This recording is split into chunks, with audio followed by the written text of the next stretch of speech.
حسن کا جنازہ مدینے کے بازار میں کھڑا تھا، ایک عورت نے رومال سے اشارہ کیا، 300 تیر کمانوں سے آیا، 300 تیروں کا کمانوں سے آنا تھا۔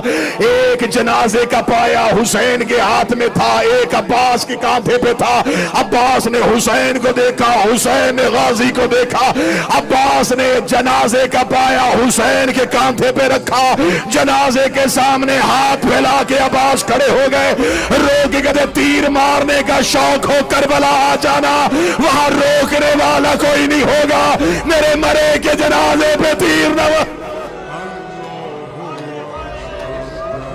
70 تیر حسن کے جنازے پہ لگے،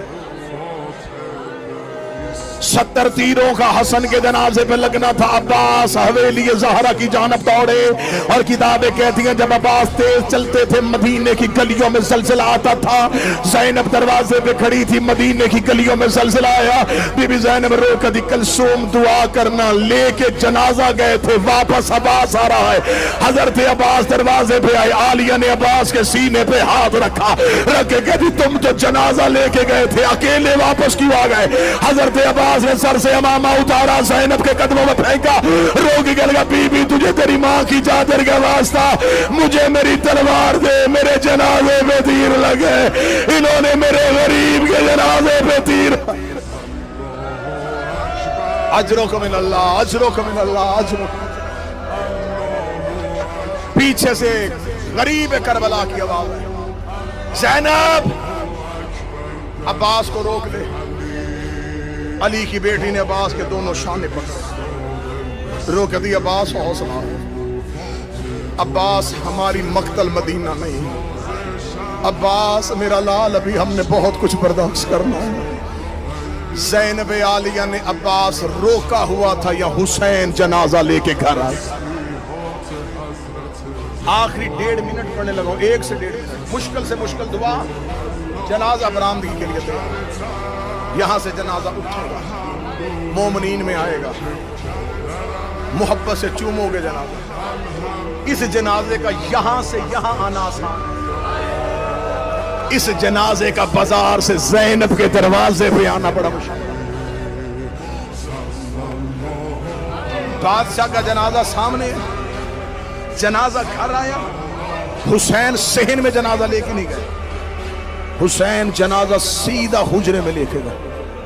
حجرے میں جا کے حسین نے جنازہ رکھا، حجرے کا دروازہ بند کیا۔ اب حسن کے جنازے پہ ایک بھائی کھڑا تھا، ایک بہن کھڑی تھی۔ مولا حسین کی آواز آئی، زینب اگر جنازہ صحن میں لے کے گیا، یا حسن کا بیٹا مر جائے گا یا حسن کی زوجہ مر جائے گی۔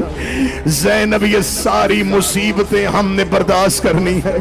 زینب میں حسن کا تیروں والا جنازہ صحن میں لے کے نہیں جانا چاہتا، زینب میں چاہتا ہوں میں اپنے بھائی کا کفن تبدیل کر دوں۔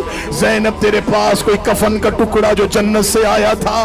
بی بی زینب نے حسین کے گلے میں باہیں ڈالی، رو کے کہتی وہ تو جنت سے جبریل کفن لے کے آیا تھا، اس کے 5 ٹکڑے تھے، ایک ماں نے نانا کو دے دیا تھا، ایک ہم نے 3 جمادی ثانی کو ماں کو دے دیا، ایک ہم نے 21 رمضان کو بابے کو دے دیا، ایک ٹکڑا میں نے ابھی حسن کو دیا ہے، اب میرے پاس ایک کفن ہے حسین، وہ میں نے تیرے حصے کا بچا کے رکھا ہے۔ غریب نے بہن کے گلے میں باہیں ڈالی، روکے گا میرے حصے کا کفن بھی لے آ، روکے گا تھی پھر تو کیا پہنے گا؟ حسین روکے گا مجھے کفن کی ضرورت ہی نہیں ہوگی، میرے حصے کا کفن بھی میرے حسن کو پہنا دے۔ آخری جملہ پڑھنے لگا ہوں جس نے گلیوں میں ماتم کرنا ہے۔ حسین بھائی کے جنازے میں بیٹھے، حسین حسن کے جنازے سے تیر نکالنے لگے، یا زینب نے حسین کی کلائی پہ ہاتھ رکھا، رو کے گل گئی اٹھ حسین، تو بھائی کے جنازے سے تیر نہ نکال، اگر تو نے حسن کے جنازے سے تیر نکالنے ہیں تو اکبر کے جگر سے برچھی کون نکالے گا؟ اصغر کی گردن سے تیر کون نکالے گا؟ عباس کی آنکھ سے تیر کون نکالے گا؟ حسین روک دے زینب پھر تیر کون نکالے؟ زینب بھائی کے جنازے میں بیٹھی، زینب نے پہلا ہاتھ تیر پہ ڈالا، زینب نے تیر نکالا، یا زہرا کی آواز آئی زینب او تو بھائیوں کی لاڈلی بہن۔